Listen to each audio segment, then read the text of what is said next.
Venecia construyó un sistema de compuertas para cerrarse ante el mar solo en emergencias puntuales. En los 2 primeros meses de 2026 ya tuvo que cerrarlo 30 veces. Lo que se diseñó como una excepción se está convirtiendo mes a mes en la nueva normalidad. Algunas de las ciudades más fotografiadas del planeta tienen algo en común que rara vez aparece en las postales. Se están hundiendo, inundando o desmoronando a un ritmo que los propios científicos que las estudian describen abiertamente como una carrera contrarreloj. No hablamos de un futuro lejano, ni de una posibilidad remota, planteada en un informe olvidado en un cajón. Hablamos de sistemas de defensa que ya se activan 30 veces en 2 meses, de ciudades que ya se hunden 2 centímetros cada año, de un delta que ya empieza a desaparecer bajo el mar, mientras sus habitantes siguen cultivando la misma tierra que sus antepasados durante milenios. Lo que hace especialmente inquietante a estas 6 ciudades no es solo el riesgo en sí, sino la escala de lo que hay en juego. No son pueblos remotos ni infraestructuras aisladas, sino algunas de las capitales, metrópolis y centros culturales más visitados del mundo, hogar de decenas de millones de personas y de un patrimonio histórico que, en varios casos, lleva siglos o incluso milenios en el mismo lugar exacto. Hoy recorremos esas 6 ciudades extraordinarias que, según la ciencia, que las estudia de cerca, con satélites, sensores e informes gubernamentales, podrían no tener el mismo aspecto dentro de apenas unas décadas. Venecia lleva 1500 años conviviendo con el mar mejor que casi cualquier otra ciudad del planeta, desarrollando durante siglos una relación de adaptación constante que definió su arquitectura, su economía y hasta su forma de organización social. Pero en el último siglo, esa convivencia milenaria se ha ido rompiendo aceleradamente. La ciudad se hunde bajo el peso combinado de sus propios edificios y del terreno blando sobre el que se asienta, mientras el mar Adriático sube a su alrededor, un fenómeno que los científicos llaman subsidencia y que se vio agravado durante décadas por la extracción industrial de agua subterránea en la cercana zona continental, hasta que esa práctica se prohibió en los años 70. En 2020, tras casi 3 décadas de construcción, retrasos y varios escándalos de corrupción que llegaron a implicar a decenas de funcionarios públicos, entró finalmente en funcionamiento el proyecto MOSE, 78 compuertas móviles de hasta 28 metros de ancho y 20 metros de altura, ancladas en el fondo marino en las 3 entradas naturales de la laguna, que se elevan mediante aire comprimido para bloquear físicamente la marea alta, la llamada aqua alta, antes de que inunde la ciudad. Entre 2020 y 2025, el sistema se activó 108 veces en total. En los 2 primeros meses de 2026, ya se había activado 30 veces. Un ritmo que, de mantenerse, multiplicaría por varias veces la frecuencia de uso prevista originalmente. Un análisis científico, publicado en abril de 2026, concluyó algo especialmente incómodo para el futuro de la ciudad. A medida que el mar siga subiendo, el sistema tendrá que cerrarse cada vez con más frecuencia, potencialmente semanas seguidas cada año en las próximas décadas, lo que alteraría por completo la ecología de la laguna, dependiente históricamente del intercambio constante de agua con el mar abierto. El tráfico de barcos que sostiene buena parte de la economía local y el propio sistema de saneamiento de la ciudad, diseñado asumiendo un intercambio regular de agua. El Mose se diseñó para proteger Venecia de forma ocasional, como una excepción ante episodios extremos. Podría terminar convertido, según reconocen sus propios analistas técnicos, en una barrera casi permanente que nunca fue pensada ni diseñada para funcionar de esa manera. De la ciudad que inventó cómo convivir con el mar durante siglos, pasamos a otra que, según los mismos estudios científicos comparativos, se hunde exactamente al mismo ritmo alarmante. Bangkok se construyó sobre un delta pantanoso tras la caída de la antigua capital de Ayutthaya ante el ejército birmano en el siglo XVIII, levantada sobre capas de arcilla blanda altamente compresible que nunca fueron pensadas para sostener una megaciudad moderna.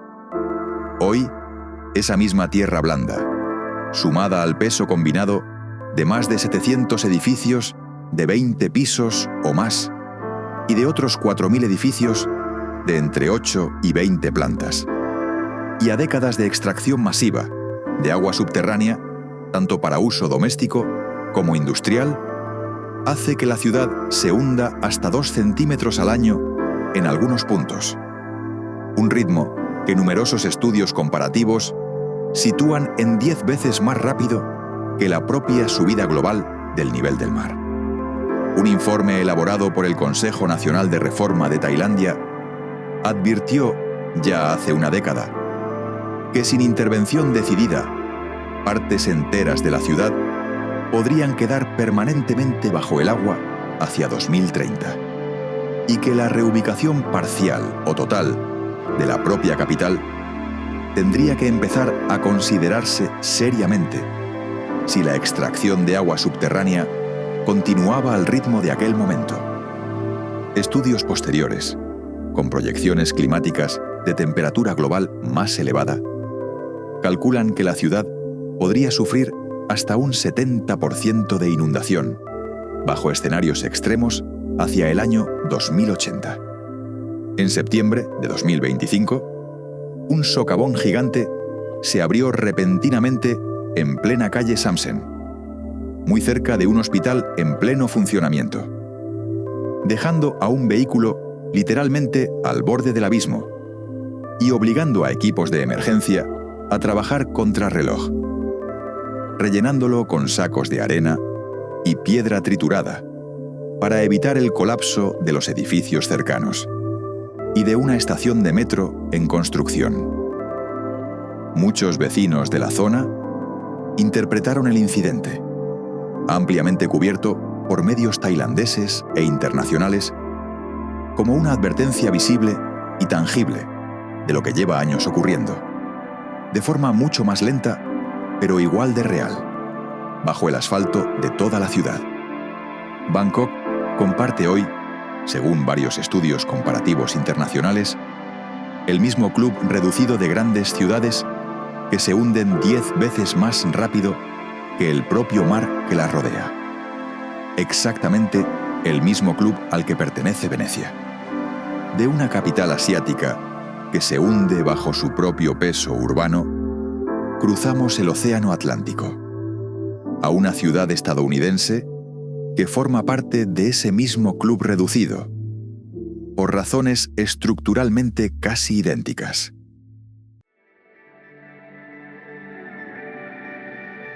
Buena parte de Nueva Orleans se asienta ya, en la actualidad, por debajo del nivel del mar, protegida únicamente por un extenso sistema de diques y muros de contención, construido y reforzado a lo largo de más de un siglo de historia de ingeniería hidráulica. En agosto de 2005, el huracán Katrina rompió varios de esos diques en múltiples puntos simultáneamente. Inundó cerca del 80% de la superficie total de la ciudad y causó más de 1.800 muertes confirmadas, convirtiéndose en uno de los desastres naturales más costosos y letales de toda la historia reciente de Estados Unidos, con daños estimados en más de 125.000 millones de dólares. La causa de fondo del hundimiento continuo de la ciudad combina varios factores que se retroalimentan entre sí.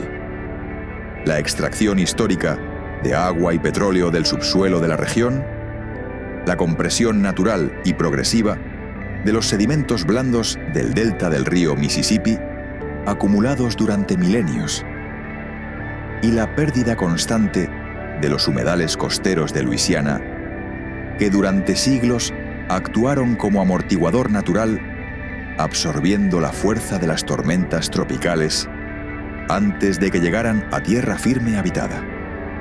Esos humedales desaparecen hoy a un ritmo estimado, según cifras citadas repetidamente por organismos federales estadounidenses, de aproximadamente un campo de fútbol americano completo cada hora. Una pérdida territorial constante que deja a la ciudad cada vez más expuesta directamente al Golfo de México. Nueva Orleans figura, junto a Bangkok y Venecia, entre las ciudades del mundo que se hunden 10 veces más rápido que la subida global del nivel del mar. Un dato que sitúa a estas tres ciudades, tan distintas culturalmente, en el mismo boletín científico de riesgo. De la ciudad del delta del Mississippi, subimos por toda la costa atlántica, hasta la capital no oficial del sur de Florida, donde el problema no es tanto que la propia tierra se hunda, sino que el mar simplemente no deja de subir a su alrededor. A diferencia de Venecia, Bangkok o Nueva Orleans, Miami no se hunde de forma geológicamente significativa. Su subsuelo de roca caliza porosa, que además hace prácticamente imposible construir diques tradicionales de contención, porque el agua se filtra libremente por debajo y alrededor de cualquier barrera física convencional. Permite, en cambio, que el propio nivel del mar suba directamente por debajo de la ciudad, empapando el terreno desde abajo sin que ninguna pared consiga detenerlo. El resultado es un fenómeno ya bien documentado y con nombre propio en inglés, Sunny Day Flooding, inundaciones en días de sol, causadas simplemente por mareas astronómicamente altas que ya superan varias veces al año el nivel de las calles en los barrios más bajos de la ciudad, sin que haya caído una sola gota de lluvia. El sur de Florida se considera hoy, según múltiples análisis de riesgo climático internacional, una de las regiones con mayor concentración de bienes inmuebles expuestos a la subida del nivel del mar de todo el planeta, con miles de millones de dólares en propiedades costeras potencialmente afectadas en las próximas décadas. Ciudades como Miami Beach han invertido ya cientos de millones de dólares en elevar físicamente calles enteras varios centímetros y en instalar redes permanentes de bombas de drenaje que funcionan de forma casi continua durante la temporada de mareas altas, en lo que sus propios responsables municipales describen abiertamente como una carrera de infraestructura contra un mar que, según prácticamente todas las proyecciones científicas disponibles a día de hoy, seguirá subiendo de forma sostenida durante el resto del siglo, independientemente de las medidas de mitigación que se adopten a partir de ahora. Del agua, que sube silenciosamente desde abajo en Florida, pasamos a una capital del Himalaya, cuya amenaza más urgente no viene en absoluto del mar, sino de la propia tierra que tiembla, de forma literal, bajo sus templos milenarios. El 25 de abril de 2015, un terremoto de magnitud 7,8 sacudió Nepal durante casi un minuto completo, matando a cerca de 9.000 personas en todo el país y destruyendo o dañando gravemente decenas de templos y monumentos centenarios repartidos por todo el valle de Katmandú, incluidos varios conjuntos históricos declarados Patrimonio de la Humanidad por la UNESCO, que llevaban en pie desde hacía siglos. Fue, con diferencia, el terremoto más devastador que ha sufrido el país en más de 80 años. Y en los días posteriores al desastre, 300.000 personas tuvieron que abandonar la capital en busca de refugio temporal, junto a familiares en zonas rurales menos afectadas. Mientras se instalaban campamentos de tiendas de campaña improvisados por toda la ciudad para albergar a quienes no tenían dónde regresar. Una década después de aquel terremoto, el riesgo estructural para la ciudad está lejos de haber desaparecido. Nepal ocupa, según distintos rankings internacionales de vulnerabilidad, el puesto número 11 del mundo en exposición relativa a terremotos. Y el propio valle de Katmandú ha seguido expandiéndose de forma acelerada y en gran medida sin planificación urbanística coherente en las últimas 2 décadas, creciendo precisamente sobre terrenos especialmente susceptibles de sufrir licuefacción del suelo. El mismo fenómeno geológico que amplificó buena parte de los daños durante el terremoto de 2015, y sobre llanuras de inundación estacional que, según proyecciones académicas publicadas recientemente, podrían llegar a duplicar su superficie total, construida en riesgo antes del año 2050. A esa amenaza sísmica latente se suma, además, una crisis hídrica crónica que lleva décadas sin resolverse: el proyecto Melamchi, diseñado específicamente para resolver de una vez por todas la escasez estructural de agua potable de la capital mediante la desviación de un río cercano, lleva ya más de 2 décadas de retrasos consecutivos, provocados sucesivamente por obstáculos políticos internos, por el propio terremoto de 2015, por los confinamientos de la pandemia de COVID-19 y, finalmente, por una inundación repentina en junio de 2021 que destruyó buena parte de sus instalaciones de captación de agua, recién terminadas tras años de obras, obligando a empezar de nuevo buena parte del proyecto. De una capital que literalmente tiembla bajo tierra, terminamos en un delta africano milenario que, muy despacio, pero sin pausa, empieza a desaparecer bajo las aguas del propio mar que una vez lo hizo fértil.